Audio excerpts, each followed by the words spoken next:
बिस्मिल्लाहिर्रहमानिर्रहीम। अस्सलामुअलैकुम dear student, class 9th subject physics, chapter number 5 that is gravitation. Student, last time हम लोगों ने स्टडी किया था न्यूटन यूनिवर्सल ग्रेविटेशनल लॉ के बारे में डिस्कशन की थी।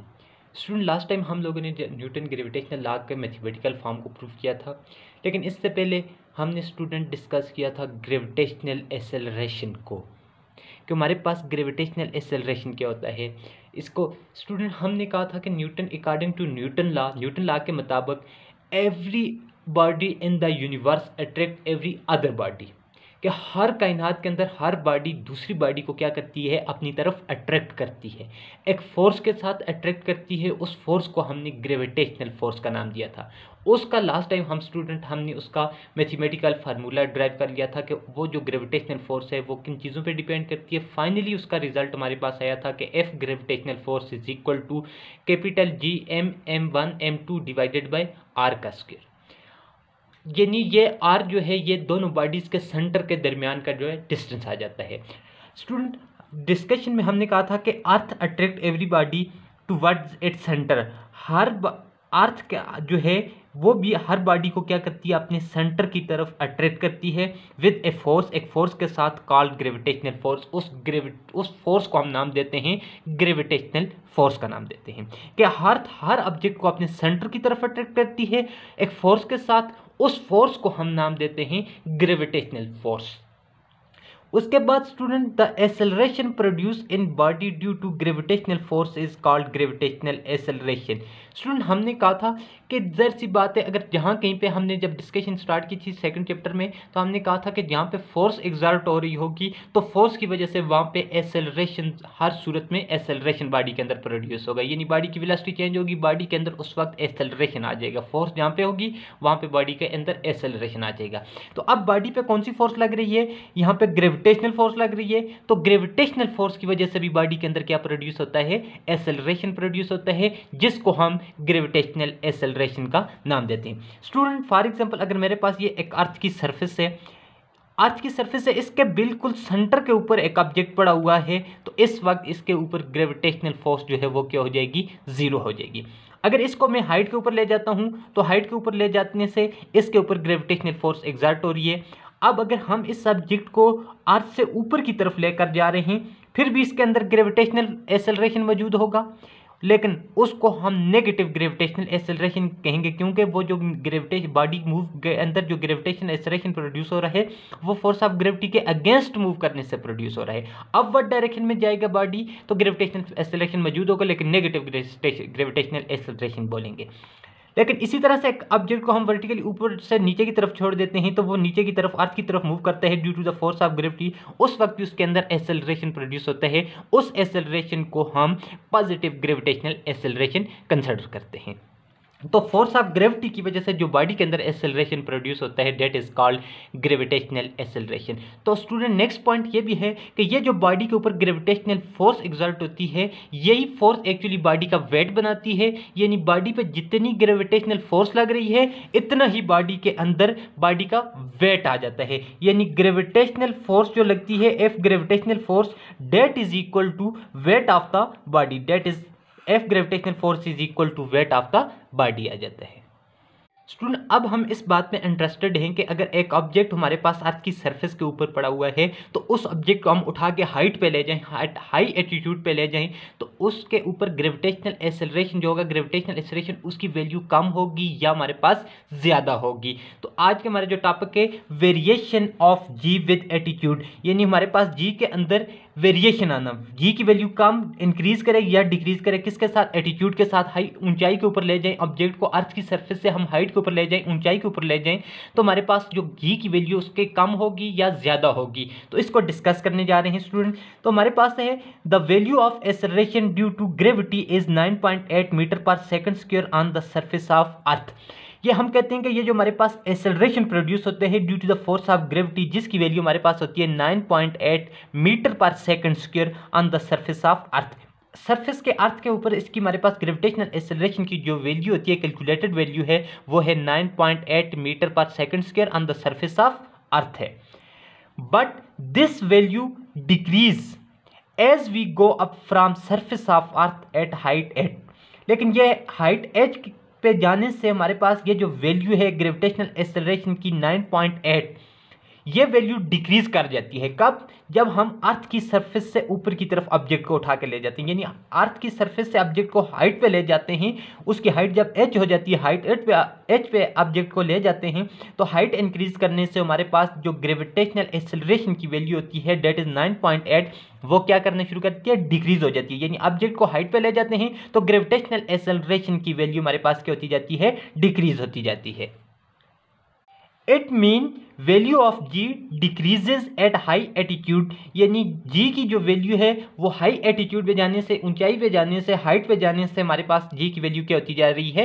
कम होती जा रही है। तो स्टूडेंट अब हम इस बात को क्या करेंगे? प्रूव करेंगे कि हमारे पास ये जो जी की वैल्यू है ये वाकई ही हमारे पास हाई एटीट्यूड पे जाने से जी की वैल्यू डिक्रीज होती है, यानी कम होती है। इसको हम मैथमेटिकली प्रूव करते हैं कि जी की वैल्यू हमारे पास अर्थ की सरफेस से हम एक ऑब्जेक्ट को हाइट पे जब ले जाते हैं, हाई एटीट्यूड पे ले जाते हैं, ऊंचाई पे ले जाते हैं, हाइट एज पे ले जाते हैं, तो उस पे जी की वैल्यू क्या होती है? कम होती है। तो इस चीज को अब हम इस बात में इंटरेस्टेड हैं कि इसको हम मैथमेटिकली प्रूव करेंगे कि वाकई अर्थ की सरफेस से एक ऑब्जेक्ट को उठाकर ऊपर जब हम ले जाते हैं, हाई एटीट्यूड पे ले जाते हैं, तो हमारे पास उसकी जो वैल्यू है वो जी की वैल्यू है वो क्या हो जाती है? कम हो जाती है, डिक्रीज हो जाती है। इसको हम अब प्रूव करेंगे बाई मैथमेटिकल मेथड से। तो स्टूडेंट अब हम लिखते हैं value of G at point A. Point A के ऊपर हम जी की वैल्यू को कैलकुलेट करते हैं। ये पॉइंट ए हमारे पास कहाँ पे? ये ऑन सरफेस ऑफ अर्थ। ये जो पॉइंट ए है ये एक ऑब्जेक्ट है, वो पॉइंट ए पे पड़ा हुआ है, यानी वो पॉइंट ए जो है वो अर्थ की सरफेस के ऊपर लाइज कर रहा है। उस पॉइंट के ऊपर हम जी की वैल्यू को कैलकुलेट करेंगे। उसके बाद हम इस पॉइंट को ए को अर्थ की सरफेस से मूव करके ऑब्जेक्ट को पॉइंट बी पे ले जाएंगे। जो पॉइंट बी होगा वो अर्थ की सरफेस के ऊपर लाइज नहीं कर रहा होगा, वहां पे हम जी की वैल्यू को कैलकुलेट करेंगे। फिर इन दोनों को कंपेयर करेंगे कि हमारे पास जी की वैल्यू क्या वाकई ही हाई एटीट्यूड पे जाने से, हाइट पे जाने से जी की वैल्यू कम हो रही है। तो इसके लिए पहले हम वैल्यू ऑफ जी को कैलकुलेट करते हैं एट पॉइंट ए के ऊपर। पॉइंट ए के ऊपर जी की वैल्यू को कैलकुलेट करते हैं, मीन ऑन सरफेस ऑफ अर्थ के ऊपर हम जी की वैल्यू को क्या कर रहे हैं? कैलकुलेट कर रहे हैं। तो इसके लिए स्टूडेंट हम सपोज कर लेते हैं कि consider a body of mass m। हमारे पास एक बॉडी है, सपोज कर लेते हैं कि हमारे पास एक बॉडी है जिसका मास मेरे पास क्या है? m है, स्मॉल m है।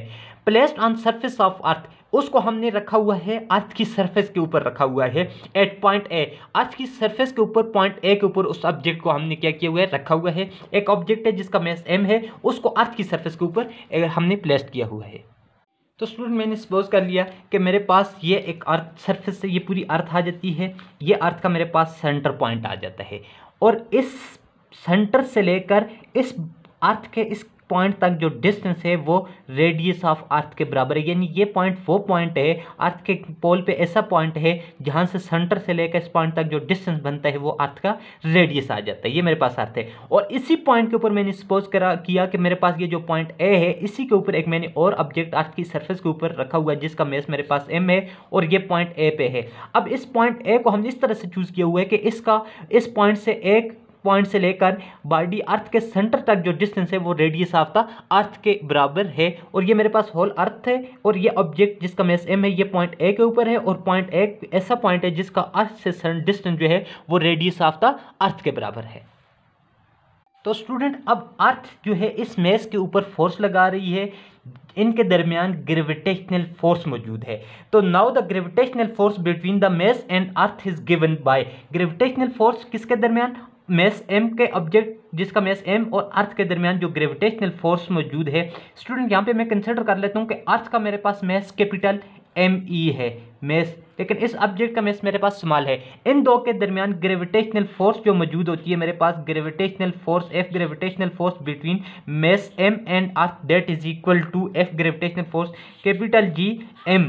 मास ऑफ अर्थ आ जाता है, पास आ जाता है GME mean stand for mass of earth, और दूसरा m जो है वो मेरे पास मास ऑफ ऑब्जेक्ट आ जाता है, डिवाइडेड बाय मेरे पास क्या आ जाता है? RE। ये मैंने सपोज किया हुआ है कि मेरे पास सेंटर से लेकर इस मास तक जो डिस्टेंस है वो रेडियस ऑफ द अर्थ के बराबर है, that is equal to r का स्क्वायर आ जाएगा।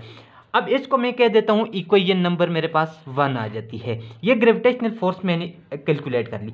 As the weight of the body is, अब हमें मालूम है कि ये जो अर्थ इस ऑब्जेक्ट पे फोर्स लगा रही है वही एक्चुअली इसका क्या बन जाता है, वेट बन जाता है। यानी ये जो ग्रेविटेशनल फोर्स एग्जर्ट होती है वही एक्चुअली बॉडी के किसके बराबर होती है, वेट के बराबर होती है। तो अब वेट हमें पता है किसके बराबर होता है, F gravitational force that is equal to weight किसके बराबर होता है, W is equal to M G, that is called equation number 2 आ जाएगा। अब ये मेरे पास दोनों इक्वेशनों को मैं इक्वेशन नंबर 1 और इक्वेशन नंबर 2 को जब कंपेयर करता हूं, कंपेयर करूंगा, कंपेयर 1 एंड 2, इक्वेशन 1 और 2 को कंपेयर करूंगा, लेफ्ट साइड सेम है, राइट साइड आल्सो सेम होंगी, तो मेरे पास क्या आ जाएगा, M G that is equal to capital G M E M divided by R का, आर ई का स्क्वायर, स्मॉल एम के साथ स्टूडेंट काटा जाएगा, मेरे पास क्या बच जाएगा, g that is equal to G M E divided by G M E divided by R E का स्क्वायर आ जाएगा। ये स्टूडेंट मेरे पास जी की वैल्यू आ जाएगी एट पॉइंट ए के ऊपर, ये मेरे पास जी की वैल्यू आ जाती है on the surface of earth at point A के ऊपर जी की वैल्यू है। This equation represent the value of G on the surface of earth at point ए।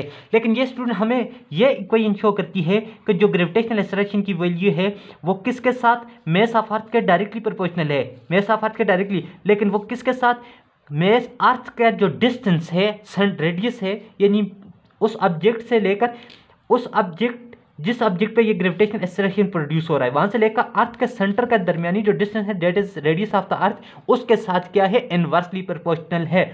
अब अगर जितना ज्यादा रेडियस ऑफ अर्थ होता जाएगा इतनी ही ज्यादा हमारे पास ये जो जी की वैल्यू है वो कम होती जाएगी। तो मीन कि जी की वैल्यू का डिस्टेंस के साथ क्या रिलेशन है, इनवर्स रिलेशन है। ये पॉइंट ए के ऊपर हमने कैलकुलेट कर ली ग्रेविटेशनल एक्सेलरेशन की वैल्यू। तो स्टूडेंट अब हम value of G at point B higher attitude पे हम जी की वैल्यू कैलकुलेट करना चाहते हैं। यानी मीन कि हाइट, अब जब अब ऑब्जेक्ट को हम सरफेस ऑफ द अर्थ से उठाकर हम हाइट के ऊपर ले जाते हैं, डेट इज हाई एटीट्यूड पे, ऊंचाई पे ले जाते हैं, उस वक्त जी की वैल्यू, वो जो पॉइंट है वो सरफेस ऑफ अर्थ पे लाइज नहीं कर रहा, उस पॉइंट पे हम जी की वैल्यू को कैलकुलेट करना चाह रहे हैं। मीन कि स्टूडेंट मेरे पास कुछ सिचुएशन इस तरह से आ जाती है कि मीन के मेरे पास ये अर्थ सर आ जाती है, होल मेरे पास अर्थ है, इसका ये मेरे पास अर्थ का मेस है मेरे पास कैपिटल एम ई, और ये अर्थ का सेंटर पॉइंट है। अब यहाँ से ये पहले पॉइंट ए यहाँ पे था, लेकिन अब हम इस पॉइंट ए से सेंटर का जो दरमियानी डिस्टेंस आ जाता है डेट इज आर ही था, लेकिन अब ऑब्जेक्ट को हमने क्या किया, उठाकर यहाँ से एक हाइट एच पे ले गया। अब इस ऑब्जेक्ट के सेंटर से लेकर सेंटर ऑफ द अर्थ तक जो डिस्टेंस बन जाता है वो मेरे पास आर ही पहले होता है, रेडियस ऑफ अर्थ, प्लस इसमें हाइट क्या हो जाती है, ऐड हो जाती है, मजीद इसको हाइट के ऊपर ले गए, ऑब्जेक्ट को हमने अर्थ की सरफेस से ऊपर की तरफ उठाकर ले गए। तो अब यहाँ पे इस ऑब्जेक्ट के सेंटर से लेकर अर्थ के सेंटर तक का जो दरमियानी डिस्टेंस आता है that is equal to R E plus H आ जाता है। अब हम ये देखना चाहते हैं कि जब हमारे पास हाइट इंक्रीज हुई यानी डिस्टेंस इंक्रीज हुआ तो क्या जी की वैल्यू हमारे पास इंक्रीज करेगी या डिक्रीज करेगी। इस केस में भी स्टूडेंट हमारे पास अर्थ के दरमियान और इस सब्जेक्ट के दरमियान क्या मौजूद होगी, ग्रेविटेशनल फोर्स मौजूद होगी। अब इस ग्रेविटेशनल फोर्स को हम सिंपली लिख सकते हैं जैसे हमने इक्वेशन नंबर 1 में लिखा था, G M into M E divided by into M divided by. अब यहाँ पर स्टूडेंट मसला ये है कि हमारे पास ये जो अर्थ और ऑब्जेक्ट के सेंटर के दरमियानी जो डिस्टेंस है उसमें एक तो आर ई की वैल्यू है, प्लस उसमें हाइट, ऑब्जेक्ट को हम हाइट पे लेंगे डेट इज एच की वैल्यू भी आ जाएगी, एच का होल का क्या आ जाएगा, स्क्वायर आ जाएगा, that is called equation number 1 आ जाएगा। अब तो ये स्टूडेंट हमारे पास gravitational force at point B पे आ जाएगा, जिसको हम हाइट ऑब्जेक्ट को हाइट एच पे उठा के ले गए थे, उस पॉइंट बी पे हमारे पास ग्रेविटेशनल फोर्स की वैल्यू आ जाएगी G M E M divided by R E plus H whole का स्क्वायर आ जाएगा। एंड वेट, अब जब ये ग्रेविटेशनल फोर्स से सब्जेक्ट पॉइंट बी के ऊपर, ये पॉइंट बी के ऊपर ग्रेविटेशनल फोर्स एग्जर्ट हो रही है, तो एक्चुअली यही जो ग्रेविटेशनल फोर्स होगी ये बॉडी के वेट के बराबर होगी, यानी F gravitational force is equal to W, और F gravitational force that is equal to W की वैल्यू मेरे पास क्या आ जाएगी, एम जी आएगी, that is called equation number 2 आ जाएगा। इन दो इक्वेशन को मैं कंपेयर करूंगा तो स्टूडेंट मेरे पास रिजल्ट आ जाएगा M G that is equal to G M E M divided by R E plus H whole का स्क्वायर आ जाएगा। ये एम स्टूडेंट के साथ काटा जाएगा तो मेरे पास रिजल्ट क्या बचेगा, that is equal to g is equal to GME divided by RE प्लस H होल का square, that is called equation number B. ये मेरे पास रिजल्ट आ जाएगा इक्वेशन पॉइंट बी पे ग्रेविटेशनल एक्सेलरेशन की वैल्यू आ जाएगी। ये मेरे पास ग्रेविटेशनल एक्सेलरेशन जी की वैल्यू आ जाएगी एट पॉइंट बी के ऊपर। पॉइंट बी कौन सा है? पॉइंट बी वो पॉइंट है जो अर्थ की सरफेस को ऊपर नहीं लाइज कर रहा, उसको जब ऑब्जेक्ट को हम हाइट के ऊपर ले जाते हैं, अब उस केस में मेरे पास ये जी की वैल्यू आ जाती है। तो स्टूडेंट यहाँ से हमने रिजल्ट क्या शो करते हैं? The equation represent the value of G at point B which is the height h above the surface of earth. Thus from this equation it is clear that the value of g decrease with altitude। यानी student ये equation show करती है, ये जो point B पे भी जी की value है, ये भी हमारे पास मजीद जब हम उसको ऑब्जेक्ट को उठा के हाइट के ऊपर ले गए, उस वक्त जी की वैल्यू मजीद जो है वो हमारे पास क्या हो जाएगी? डिक्रीज हो जाएगी, क्योंकि हमारे पास पहले ही इक्वेशन जो ए थी वो हमें शो करती थी कि ये आर ई के स्क्वायर के इनवर्सली प्रोपोर्शनल है।